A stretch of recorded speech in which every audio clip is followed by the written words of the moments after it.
Ya, Assalamualaikum warahmatullahi wabarakatuh.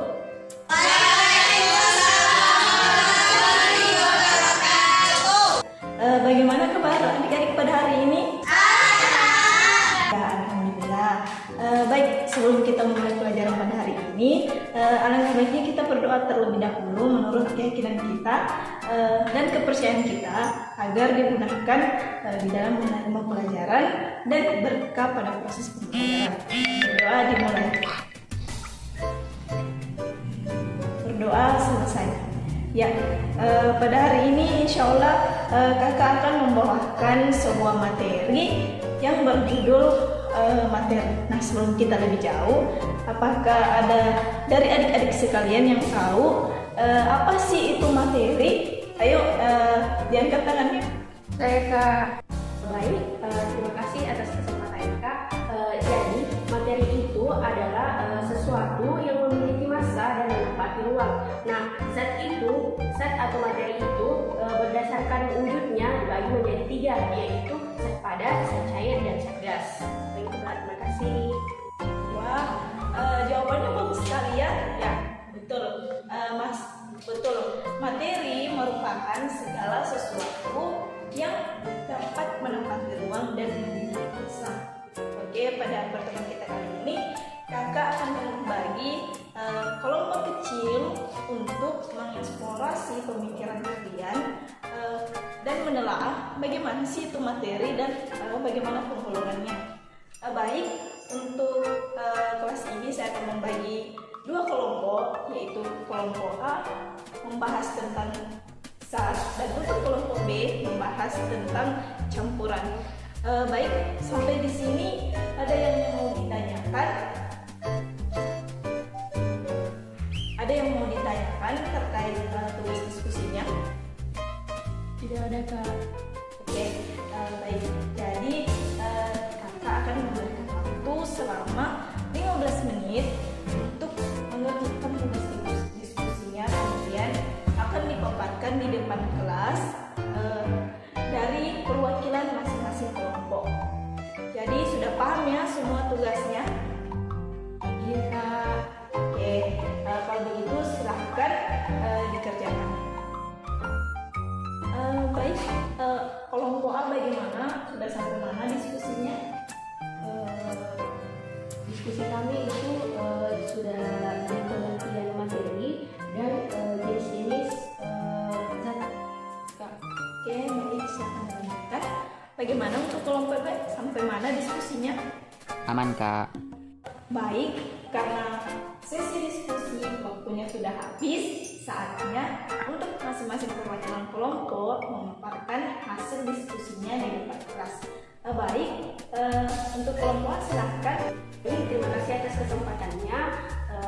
Baik, saya dari perwakilan kelompok A akan memaparkan hasil diskusi kami, yaitu mengenai zat atau materi, yaitu sesuatu yang memiliki massa dan menempati ruang.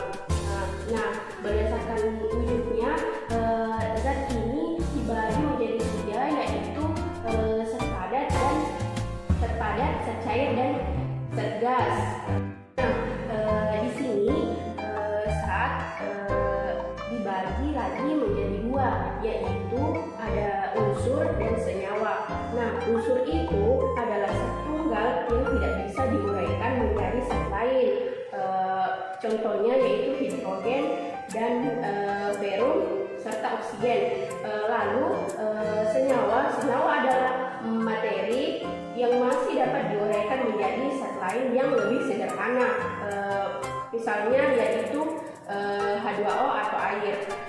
Contoh dari zat yaitu emas dan berlian, seperti halnya cincin dan kalung. Lalu tembaga yang bisa ditemukan di kabel listrik. Terima kasih.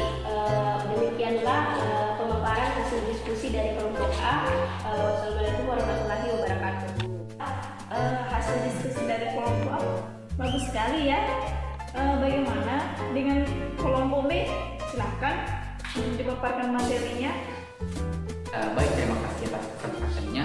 Saya akan menjelaskan sedikit hasil diskusi kami dari kelompok B, yaitu campuran. Nah, apa itu campuran? Campuran adalah suatu materi yang terdiri dari dua zat atau lebih yang mempunyai sifat zat asli asalnya.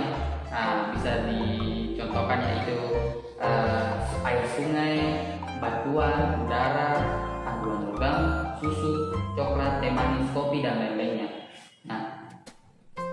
Nah, adapun perbedaan senyawa dan campuran adalah senyawa terbentuk dari gabungan beberapa unsur melalui reaksi kimia. Nah, sedangkan campuran terbentuk dari gabungan beberapa zat yang perbandingan tidak tetap tanpa melalui reaksi kimia. Mungkin itu saja dari perwakilan kelompok kami. Mungkin sekian, terima kasih. Assalamualaikum warahmatullahi wabarakatuh. Wah, ternyata dari kelompok B tidak kalah menarik ya dari kelompok A tadi. Oke, berikan tepuk tangan.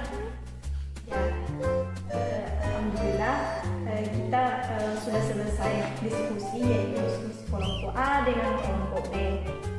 Jadi, apakah dari adik-adik sekalian ada yang bisa menyimpulkan? Saya Kak. Ya, silahkan deh. Baik, terima kasih atas kesempatannya. Dari pemaparan dua kelompok tadi, yang saya dapat simpulkan adalah perbedaan zat dengan campuran, yaitu yang pertama dari pemisahan zatnya, yang kedua dari jumlah atomnya, dan yang ketiga dari senyawa dan unsur. Adapun contoh zat yaitu emas dan berlian, yang kedua tembaga dan yang bisa ditemukan di kabel listrik. Sementara contoh campuran yaitu gas nitrogen yang ada di atmosfer, dan yang kedua itu larutan minyak yang digunakan untuk menggoreng. Baik, sekian dari saya. Wassalamualaikum warahmatullahi wabarakatuh. Ya, terima kasih atas kesimpulan yang telah diberikan. Mungkin sudah sangat jelas ya bagaimana itu zat dan bagaimana itu campuran dan apa-apa saja contohnya. Baik, sejauh ini adik-adik sekalian masih ada yang mau ditanyakan? Ya, ada Kak. Artinya sudah paham ya? Iya Kak. Ya, oke. Mungkin diskusi kita pada hari ini sudah cukup sampai di sini saja. Semoga kedepannya adik-adik sekalian lebih aktif dan antusias dalam melaksanakan diskusi. Wassalamualaikum warahmatullahi wabarakatuh.